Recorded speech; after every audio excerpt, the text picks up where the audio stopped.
My name is Jason Thompson, Vice President of Emergency Products and Research of Kent, Ohio.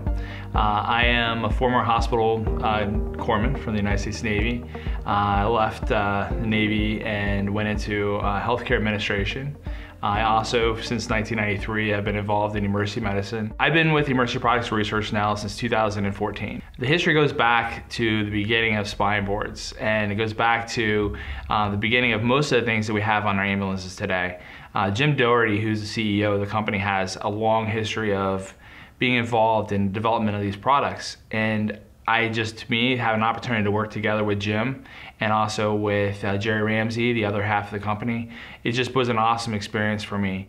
To understand a pathogen, the actual organism that actually causes an infection, was something that is extremely important for all of us to know. And we didn't know that because most of the textbook authors would come back to us and tell us that the reason that they didn't really focus on that is because as first responders, we don't treat bacterial infections. We don't treat viral infections, nor are we able to diagnose them. But the problem is as we learned with Ebola, or we should have learned with Ebola, was that we are the frontline providers. And the first contact with most of these diseases is gonna be through us. So we're either gonna become infected or we're gonna become carriers or hosts of these organisms. So that's where AMBUstat truly came from. Was Jim and I realized at that point that there was a real issue that had to be addressed. The real difference between AMBUstat and our competitors is that AMBUstat was purely designed for public health. Our competitors, for the most part, were designed specifically for controlled environments where they have climate controls. There are very strict procedures for entering and exiting these spaces. Those things don't exist in the public health pre-hospital world or outside the hospital world. So our difference between our system is it's very easy to use, it's very easy to understand, and it's very easy to afford. And the simplicity of the program allows it to be expanded throughout the spectrum and globally, if you will. One of the most exciting parts of the AMBUstat program is actually the decontamination agent itself. We spent a lot of time and resources on determining the best vehicle or the best agent to actually achieve the goal that we're looking for. We chose a solution or a sterilant called peracetic acid.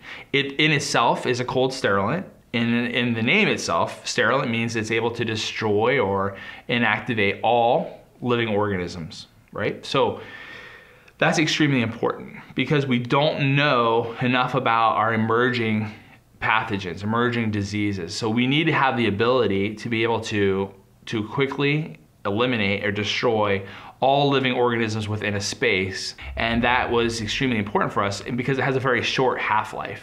So if you will, again, very generally, it just goes into a kill state very fast, and then it also depletes back down into basic elements extremely quickly, which is extremely important when you understand the safety necessity of not having any residual chemicals on the space which can basically create a safety hazard to our patients, to us, to our families, and those things. So all you have to do is simply just take the decontamination itself, you pour it into the tank, and from that point, you're going to set up a remote, you're gonna set up a timer, you're gonna make sure that all your exterior entrances are safe so nobody comes in during the treatment. You're going to make sure that you're not gonna have any type of drift, if you will, into another adjacent space. You're gonna make sure that the space is fully contained. And then once you have that done, you're gonna basically activate the remote, remove yourself from the space itself. You're gonna set yourself a reminder that it'll be done in X minutes. And then at that point, you're gonna go back, you're gonna open the doors, allow it to ventilate that space. If you need to put a fan in there to accelerate the ventilation, you can do that. The time varies. It all depends on what the goal is you're trying to achieve. If you're trying to achieve a very low level disinfection, we're gonna tell you to run it for X minutes. And that's all determined by spatial dimensions. So, length times width times height, right? So you're gonna find out what your cubic foot measurements are of that room, and that's going to tell you how many minutes it needs to run. If you're looking for a mid-level or a lot higher level of disinfection, again, just adjustments on the time, which is all based off of spatial dimensions again. And then if you're looking for sterilization, again, it's the same thing.